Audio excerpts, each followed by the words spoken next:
Hi, my name is Nick from Patent 5 Distillery, and I'm going to teach you how to make a Clover Club. Clover Club is basically taking a martini and then adding some fruit, some citrus, a little bit of sweetness to it. They're incredibly easy to drink. A little bit sour, a little bit sweet. They have the full strength that you would expect from a good cocktail. Our London Dry gin just tie the whole package together really, really nicely.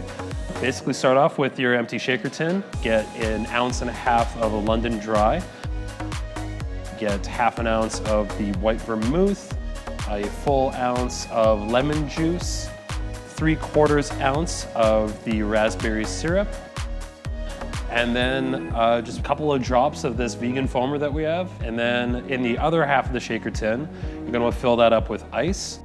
Combine the two, shake it really well. You're gonna want that to really foam up, and you can only do that by just shaking it vigorously. After about 15 seconds of that, strain out the ice, and then with no ice in it, combine them again, give it another good vigorous shake, make sure it's all aerated and nice and foamy.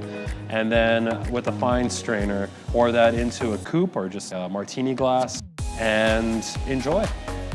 And there you have it, a Clover Club. Hi, if you enjoyed these cocktails, feel free to check us out at patent5.ca. You can find the spirits and the ingredients for those cocktails online, or if you happen to be in the neighborhood in the Exchange District in Winnipeg, we're at 108 Alexander Avenue.